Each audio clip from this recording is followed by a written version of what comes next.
Hello guys, how are you? I'm Hardeep Singh. Welcome back to your own YouTube channel. IELTS updates and recent exams. For more updates related to recent IELTS exam writing test topics, listening, reading, practice test, and speaking, you got guesswork. Please, guys, participate in everyday listening and reading practice test to achieve your desired band score in your actual IELTS exam. Please hit the like and subscribe button. Press the bell icon for the upcoming notifications. Don't forget like, subscribe and share my YouTube channel and my Facebook page, IELTS updates and recent exams. Part 1. You will hear a talk about a museum. You should answer the questions as you listen because you will not hear the recording a second time. First, you have some time to look at questions 1 to 4.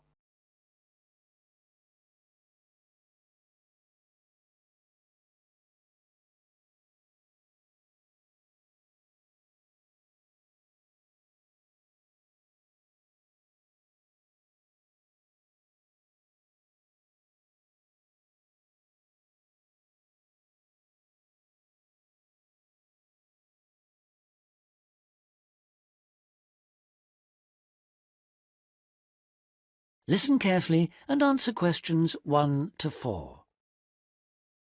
Welcome to the Museums UK audio series, a collection of downloadable audio files introducing the best of British museums. My name's Sam Cooper, and in this file I'll be introducing the Ashmolean Museum of Art and Archaeology in Oxford, with its fabulous collections of Eastern and Western art, antiquities, casts and coins. It's one of the oldest public museums in the world, and it's actually part of Oxford University, though it's free to go in whether you're a student or not. You'll find the main museum in Beaumont Street, near the centre of Oxford, close to both the railway station and the bus station. Opening hours for visitors are from 10 o'clock in the morning till 5 in the evening on Tuesdays to Saturdays, 12 to 5 on Sundays, and 10 to 7 on Thursdays in the summer months. It usually closes for 3 days over Christmas, a couple of days at New Year, and 3 days for the St Giles Fair in early September. You can take photos in the galleries, but only with handheld cameras and not using flash or lights, which can do serious harm to exhibits. Also, as long as you follow all the copyright regulations and you get permission from the staff on duty, you can ask for antiquities documents of less than 100 years in age to be photocopied at a cost of 5p per A4 sheet. Before you hear the rest of the conversation, you have some time to look at questions 5 to 10.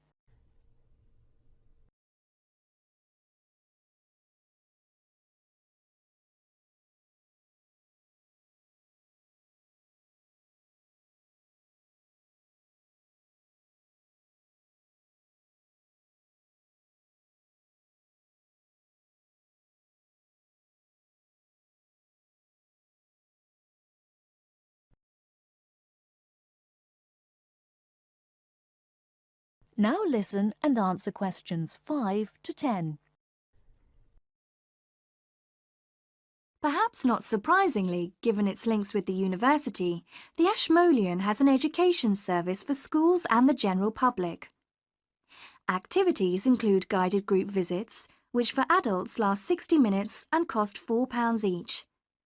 This makes the minimum price per group £28, as group sizes vary from 7 to 15 people.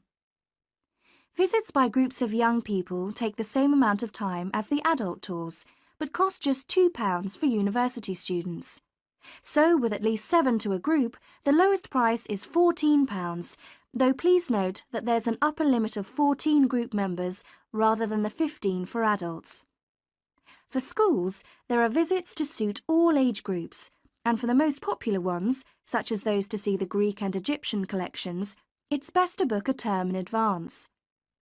Tours last 50 minutes, starting at 10:15, 11:30 and 1:15, with a maximum of 13 children per group. Now, if you're free in the middle of the day, why not go along to one of the 45-minute lunchtime talks? There's a really wide range of topics. On the 19th, for example, the subject is Greek mythology, and on the 20th there's Celebration of India. Both begin at 1:15, the usual time for these talks, and they're held every Tuesday, Wednesday and Friday. Another regular feature on Saturday mornings through to the afternoons are the workshops. If you're interested in developing your own illustrative and artistic skills, these are for you. They're aimed at artists of varying levels of experience and are always led by practicing artists. Running for 6 hours from 10 o'clock, this is wonderful value at just £5, including basic materials, and also a decent cup of coffee. That is the end of part 1. You now have half a minute to check your answers.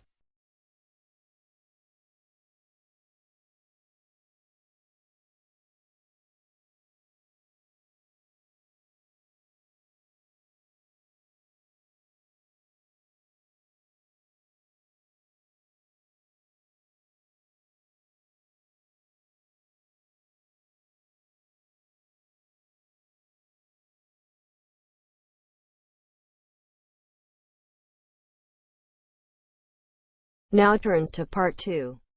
You will hear a man, Martin Hill, phoning an estate agent in order to find some accommodation. First, look at questions 11 to 14.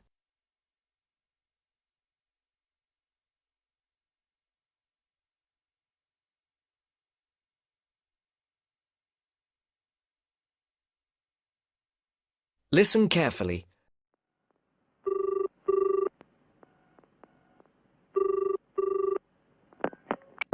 Hello, Brindle's estate agents here. How may I help you? Oh, good morning. I'm ringing to see what flats you have for rent at the moment. Right. Can I start by just taking your name, Mr. Hill. Martin Hill. Right. And are you looking for a flat for yourself or, a family, perhaps? Well, it's for 3 of us. Myself and 2 friends. We're going to share together. I see. What about employment? Are you all students? Oh, no. We've all got full-time jobs. 2 of us work in the central bank. That's Chris and me. And Phil, that's the other one, is working for Hallam Cars, you know, at the factory about 2 miles out of town. I'll put you down as young professionals then. And I suppose you'll be looking for somewhere with 3 bedrooms? Yeah, at least 3. But actually, we'd rather have a 4th room as well, if we can afford it. For friends staying over and stuff. Is that with a living room to share, plus kitchen and bathroom? Yeah, that sounds good. But we must have a bathroom with a shower. We don't mind about having a bath, but the shower's crucial. OK, I'll just key that in. And are you interested in any particular area? Well, the city centre would be good for me and Chris, so that's our first preference. But we'd consider anything in the west suburbs as well, really. Actually, for Phil, that'd be better, but he knows he's outnumbered. But we aren't interested in the north or the east of the city. OK, I'm just getting up all the flats on our books. Before the broadcast continues, look at questions 15 to 20.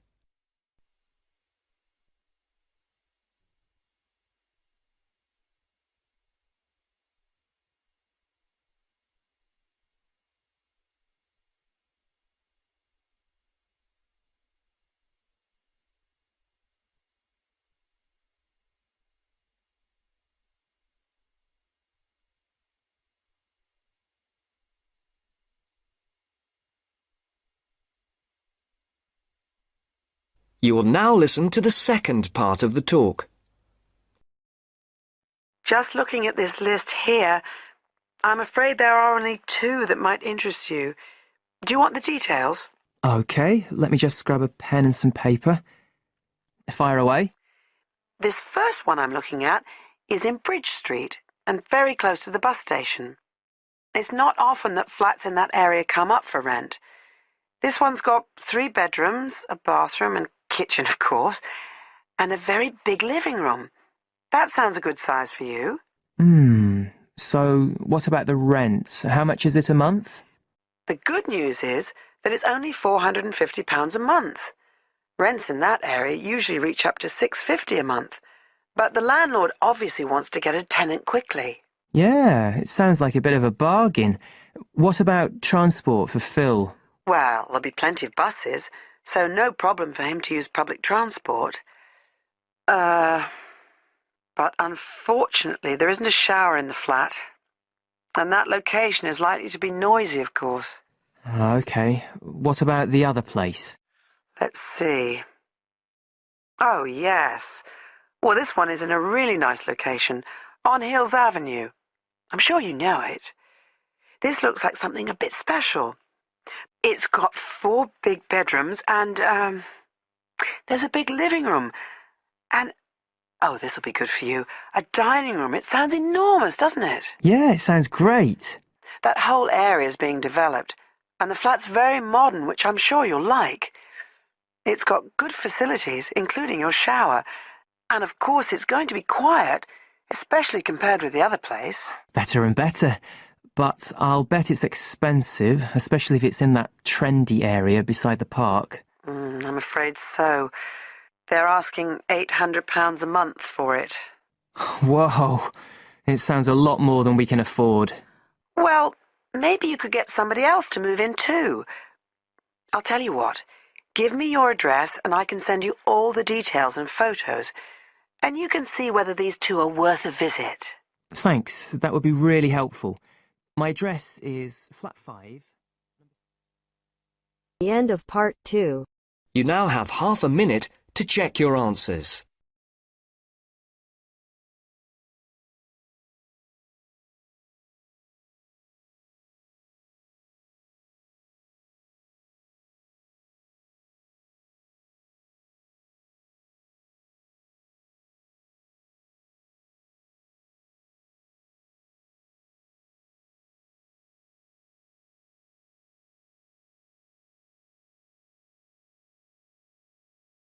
Now turns to part 3. You will hear Peter Walsh being interviewed for a job. Listen and choose the correct answer for each question. First, you have some time to look at questions 21 to 25.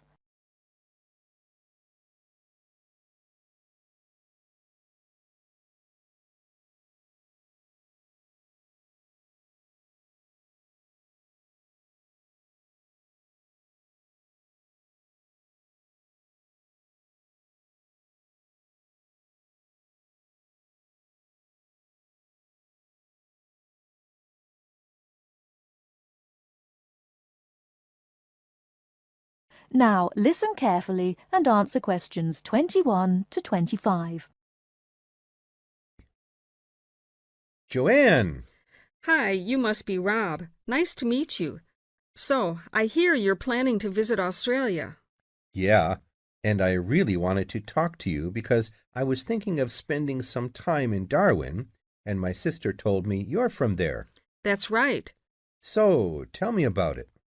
Well, where shall I start? Well, Darwin's in what they call the top end, because it's right up at the northern end of Australia, and it's quite different from the rest of Australia in terms of cultural influences. In fact, it's nearer to Jakarta in Indonesia than it is to Sydney, so you get a very strong Asian influence there. That means we get lots of tourists. People from other parts of Australia are attracted by this sort of international cosmopolitan image. And as well as that, we've got the same laid-back atmosphere you get all over Australia. Probably more so, if anything, because of the climate. But what a lot of the tourists don't realize until they get there is that the city's also got a very young population. The average age is just 29, and this makes the whole place very buzzy. Some people think that there might not be that much going on as far as art, music, dancing, and so on are concerned, because it's so remote. I mean, we don't really get things like theater and opera in the same way as cities down in the south, like Sydney, for example, because of the transport expenses. But in fact, what happens is that we just do it ourselves. Lots of people play music, classical as well as pop, and there are things like artist groups and writers groups and dance classes. Everyone does something. We don't just sit and watch other people. You said it's very international.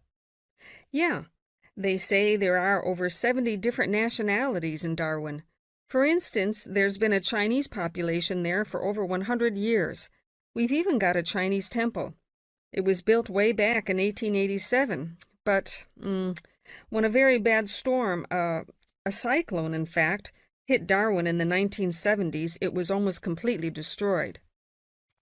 The only parts of the temple that survived were part of the altars and the stone lions, but after the storm, they reconstructed it using modern materials. It's still used as a religious center today, but it's open to tourists too, and it's definitely worth going to see it. Oh, and as far as getting around goes, you'll see the places that advertise bicycles for hire, but I wouldn't recommend it. A lot of the year, it's just so hot and humid. Some tourists think it'll be fine because there's not much in the way of hills and the traffic's quite light compared with some places, but believe me, you're better off with public transport. It's fine and not expensive. Or you can hire a car, but it's not really worth it. What's the swimming like? Well, there are some good beaches, but the trouble is that there's this nasty creature called the box jellyfish, and if it stings you, you're in bad trouble. So you have to be very careful most of the year, especially in the winter months. You can wear a lycra suit to cover your arms and legs, but I wouldn't like to risk it even so, personally. And there are the saltwater crocodiles, too. I mean, I don't want to put you off. There are protected swimming areas netted off where you'll be safe from jellyfish and crocs, or there are the public swimming pools. They're fine, of course. Before you hear the rest of the talk, you have some time to look at questions 26 to 30.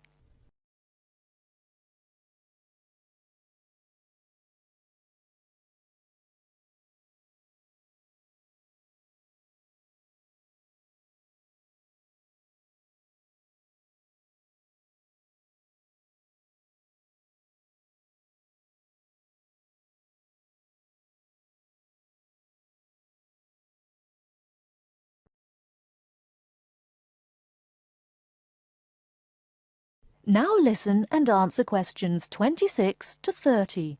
Please sit down, Mr. Walsh. My name's Jane Swain, and I'm the personnel manager. Hello, how do you do?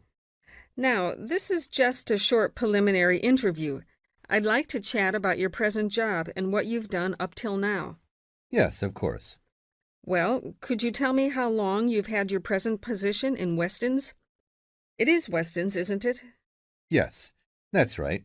I am not sure. Let's see. I left university in 2005. Is that right? Yes, 2005.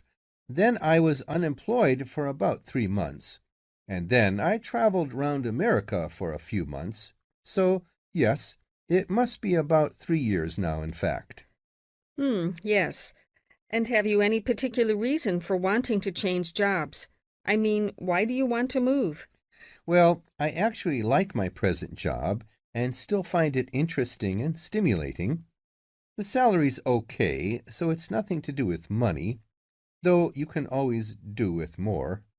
I suppose the thing is that I'm really very ambitious and keen to get promoted, so that's the real reason. You say you like your job. Can you tell me what aspect you like most? Oh, my dear, that's difficult. There are so many things. The other people are great. There's a good cooperative atmosphere. I mean, among the staff, and compared to other companies, the conditions are great. I mean, the office itself and the working conditions. And then there's the fact that they give me lots of room for initiative and let me make decisions. You know, that's what I really like most about the job.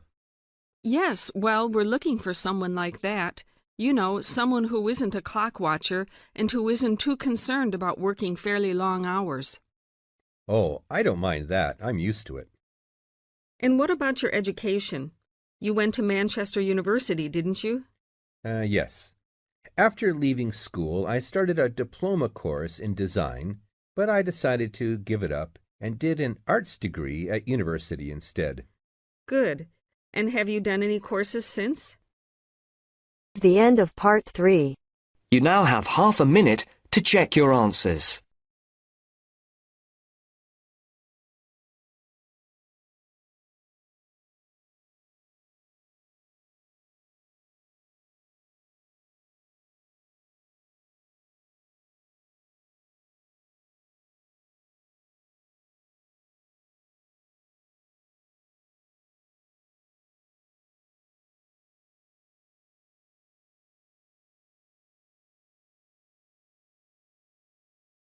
Now turns to part 4.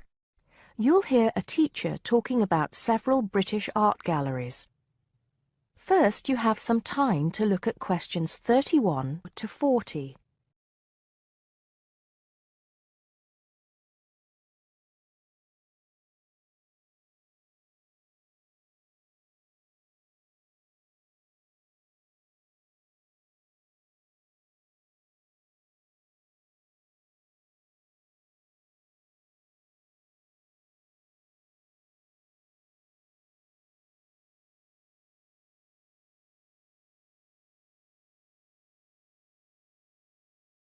Good afternoon.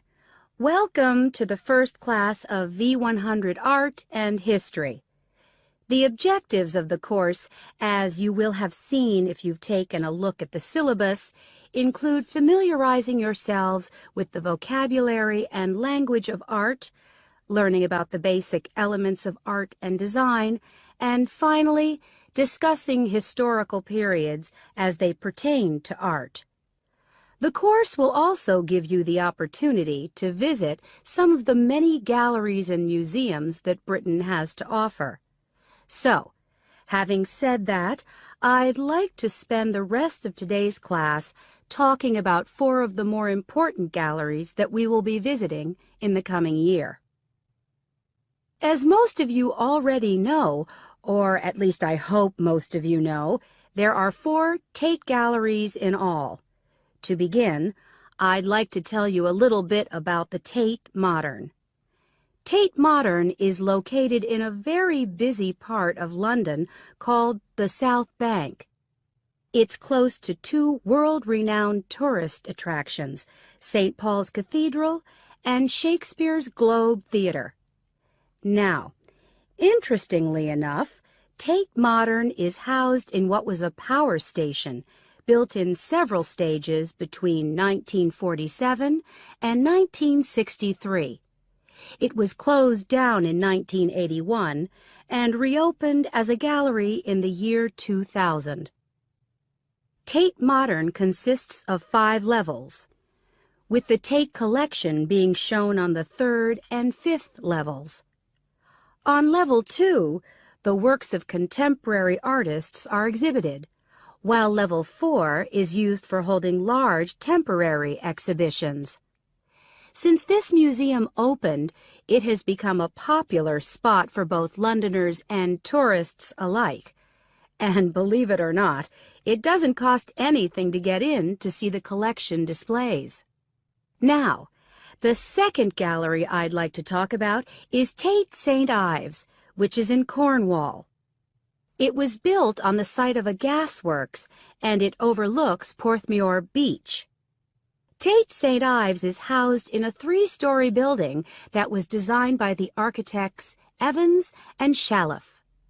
It was established in 1993, 7 years before Tate Modern was opened, and the gallery exhibits the works of modern British artists, including members of the St. Ives School, a group of artists living and working in the area from the 30s onwards. In later lectures, we'll be looking at the work of some of the artists who belong to that group and the ways in which they influenced each other. Okay, am I going too fast for any of you? No? Good.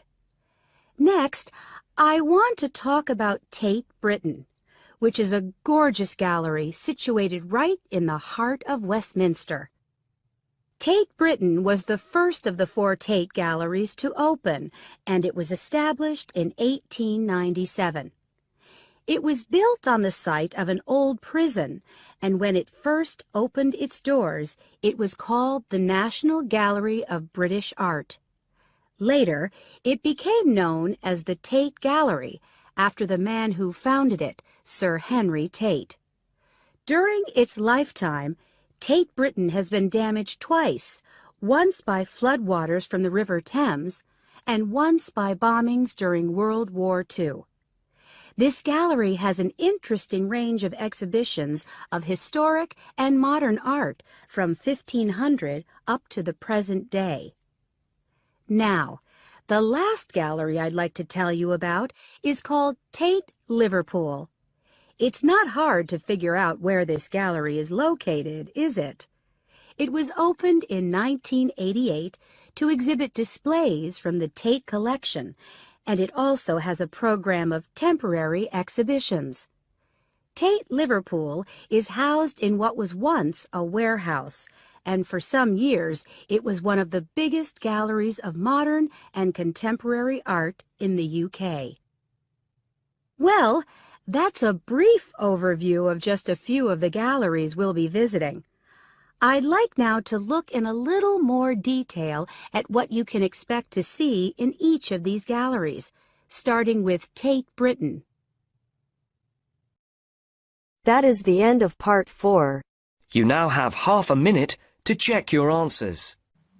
So guys, don't forget like, subscribe and share my YouTube channel and my Facebook page, IELTS updates and recent exams. For more updates related to recent IELTS exam writing test topics, listening, reading, practice test and speaking, you got guesswork.